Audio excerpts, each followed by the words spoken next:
ओम श्री परमात्मने नमः। जय श्री कृष्ण मित्रों, आज हम अपनी इस यात्रा के 86 दिन पूरे करेंगे और मैं दूसरे अध्याय का 38वां श्लोक लेके आपके सामने प्रस्तुत हूँ। यह श्लोक निष्काम कर्म की नींव है। यहाँ भगवान अर्जुन से सबसे बड़े डर पाप का समाधान करते हैं। अर्जुन को लग रहा था कि अपने को मारने से जो पाप लगेगा, लेकिन कृष्ण उसे मानसिक संतुलन या इक्विनामिटी का एक ऐसा मंत्र देते हैं जिससे कर्म करते हुए भी मनुष्य उसके फल से नहीं बनता। प्रसंग यह है कि श्री कृष्ण अर्जुन को युद्ध करने की ऐसी विधि बता रहे हैं जिससे वह युद्ध जैसी भीषण हिंसा करते हुए भी पाप का भागी नहीं बनेगा। तो श्लोक की तरफ पढ़ते हैं। सुख दुखे समे कृत्वा लाभालाभौ जया जयौ ततो युद्धाय युज्यस्व नैवं पापमवाप्स्यसि। एक बार और। सुख दुखे समे कृत्वा लाभालाभौ जया जयौ ततो युद्धाय युज्यस्व नैवं पापमवाप्स्यसि। आप चरणबद्ध तरीके से इसके उच्चारण को समझते हैं। पहले चरण में 3 शब्द हैं, सुख दुखे समे और कृत्वा। कौ के ऊपर आघात है तो पहले आप कृत बोलेंगे, फिर त्वा बोल देंगे। तो इस तरह से उच्चारित करेंगे, सुख दुखे समे कृत्वा।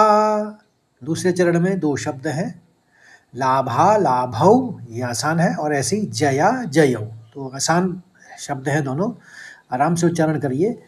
लाभा लाभौ जया जयौ। तीसरे चरण में 3 शब्द हैं, ततो युद्धाय और युज्यस्व। युज्यस्व 2 आघात देने हैं, यौ का लिए जौ का आघात और यौ के ऊपर फिर सौ का आघात। तो ततो युद्धाय युज्यस्व, और पहले वाले यौ के आघात के लिए पहले आप दो निकालेंगे, फिर धाय कहेंगे, युद्धाय। ततो युद्धाय युज्यस्व। और आखिरी चरण यानी चौथा चरण, नैवम अनुस्वार म आएगा और पाप म वाप्स्यसि। इसमें कोई आघात नहीं है, तो आपको पाप बोलना है, फिर मवाप बोलना है, फिर स्यसि बोलना है। तो सुनिए, नैवं पापमवाप्स्यसि। अब मैं 2 बार पुनः इस श्लोक को उच्चारित करूंगा आपके लिए। आराम से सुनिए। सुख दुखे समे कृत्वा लाभालाभौ जया जयौ ततो युद्धाय युज्यस्व नैवं पापमवाप्स्यसि। अब इसके शब्दार्थ और भावार्थ को भी समझ लेते हैं।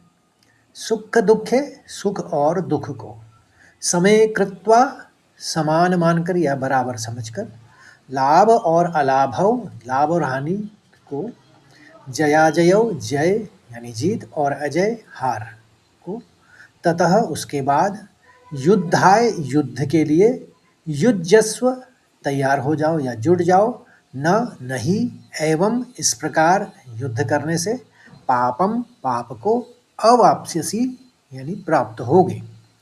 तो हिंदी में सरल अर्थ ये है, कृष्ण कह रहे हैं सुख दुख, लाभ हानि और जय पराजय को समान समझकर तुम युद्ध के लिए तैयार हो जाओ। इस प्रकार कर्तव्य पालन करने से तुम्हें पाप नहीं लगेगा। भावार्थ यह है, कृष्ण यहाँ समत्व या समानता का योग सिखा रहे हैं। सबसे पहले द्वंद्वों से मुक्ति। संसार में हम हमेशा सुख की तलाश और दुख से बचने की कोशिश करते हैं। कृष्ण कह रहे हैं कि इन दोनों को समान मान लो। एक शिक्षा ये दी इन्होंने, अब दूसरी शिक्षा ये दे रहे हैं कि कर्तव्य सर्वोपरि है।